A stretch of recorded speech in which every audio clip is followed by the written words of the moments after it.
Le fait est que ce même jour, dans la même maison où j'étais mort, un nouveau-né eût apparu dans un panier sans que personne sût qui l'avait emporté ou d'où il venait. C'était moi, Menavino. Il s'agissait de ma première renaissance. Comme personne ne m'a réclamé, Francisco de los Cobos, un pauvre noble aristocrate d'Úbeda, m'a donné le nom de Fernando et a pris soin de moi, tandis qu'une de ses amantes, Maria Galíndez, était une vraie mère pour moi, dont celle-ci m'a seconde fille. À la surprise de tout le monde, j'ai montré depuis l'enfance une dextérité incroyable pour la manipulation d'armes, de combat et d'équitation. Comme si j'étais née avec cette connaissance, comme si je l'avais dans mes gènes. Pendant mon enseignement scolaire à Grenade, j'ai appris en un rien de temps l'arabe et de manière autodidacte le génois, le persan et le turc, aussi étonnement rapide.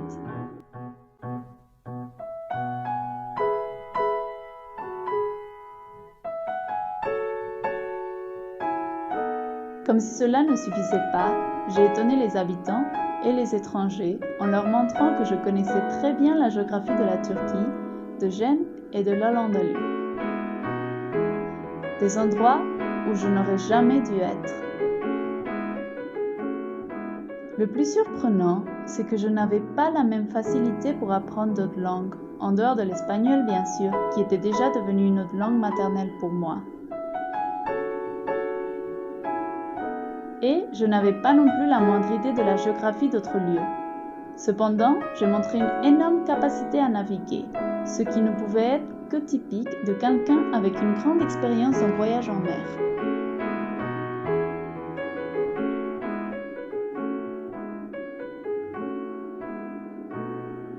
La première fois que je suis montée sur un bateau, je n'avais que 16 ans. Mon père adoptif m'a demandé de l'accompagner de Malaga à Algeciras pour apprendre les techniques de navigation.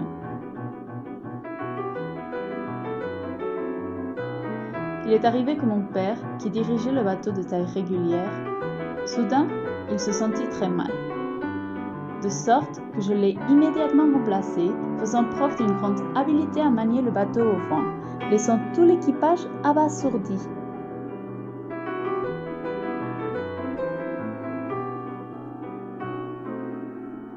Comment cela aurait-il possible? La seule explication logique de ce qui précède est qu'en réalité, je n'étais pas un jeune novice, mais un navigateur génois expérimenté. Pendant que je naviguais, c'était lors qu'un pirate m'avait capturé, après de violents combats en haute mer durant ma jeunesse, capture qui a marqué mon destin, car, comme le lecteur se souviendra, c'est ainsi que je suis devenue l'esclave du sultan ottoman.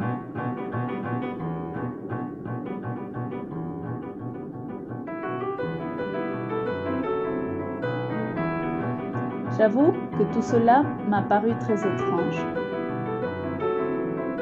Souvent, j'avais l'impression d'être dans des situations de déjà-vu et j'avais l'habitude d'avoir des rêves merveilleux. En ce sens, j'ai recréé des scènes de ma première vie. Donc, j'arrivais à un point où j'en conclus que je vivais la seconde vie et que cette seconde vie n'était rien de plus que la continuation de la première. Comprendre ces deux vies comme si c'en était une, divisée en deux parties, seulement séparées les unes des autres par ma première mort. Quand je racontais ce qui précède à mes amis ou à mes parents adoptifs, ils ne l'ont pas cru. Au lieu de cela, ils étaient inondés d'énormes doutes, car ni l'un ni l'autre n'ont trouvé une explication à ce qui m'arrivait. Tout cela aide à comprendre pourquoi j'ai décidé de naviguer vers la Nouvelle-Espagne. Ce n'était pas une époque où la rationalité pouvait prévaloir, la Sainte Inquisition était en vogue, et mes compétences étranges fait de moi un candidat sans équivoque pour des accusations. Cela m'a fait courir un risque sérieux de persécution inquisitoriale. De plus, j'avais déjà montré que j'avais les qualités d'un navigateur, un aspect qui a aussi influencé ma décision de voyager sur le nouveau continent. Enfin, je dois dire que la nouvelle de merveille de la Nouvelle-Espagne et les commentaires que le grand peintre Durero avait faits sur les admirables œuvres artistiques des Aztèques ont éveillé ma curiosité au maximum. Ainsi, l'année 1543 passait quand, étant un jeune homme de 20 ans, j'ai voyagé à Séville. Je suis allé au fleuve Guadalquivir, nourri par une grande variété de poissons, de la lamproie à la perche et avec des prostituées, des aventuriers de tout type, y compris les mendiants, les criminels qui avaient fui vers le Nouveau Monde avec les rêveurs avides d'or et de fortune. Je me suis mis en route pour la Nouvelle-Espagne.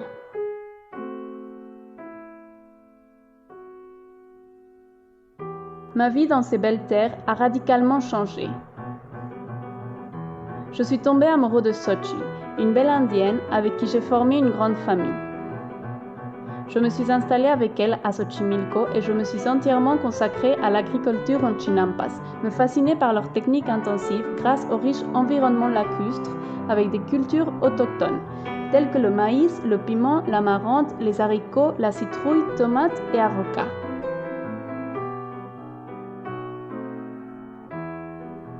Je me suis émerveillée de ces multiples canaux qui m'ont permis de naviguer dans la grande ville mexicaine pour commercialiser les produits. J'ai aussi adoré la belle couleur de leurs fleurs et rites indigènes. J'étais si profondément insérée dans la culture indigène que j'ai appris le nahuatl avec une aisance remarquable. Et que j'ai tellement sympathisé avec les Indiens que j'ai participé à une formidable bataille, côte à côte contre les colonisateurs répressifs, dans lesquels ils ont tenté de dépouiller les indigènes de leurs terres. Ce qui m'a forcé à fuir avec ma famille à Oaxaca, où je suis mort pour deuxième fois en 1593, à l'âge de 70 ans, d'une maladie tropicale.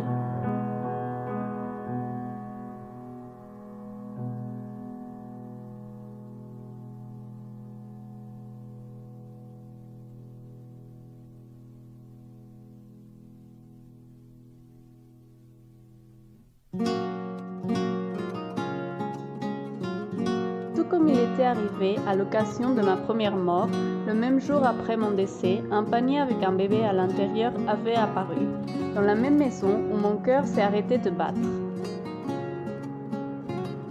Encore une fois, on ne savait pas qui avait amené la créature. La vérité est que le bébé était moi, Menavino ou Fernando.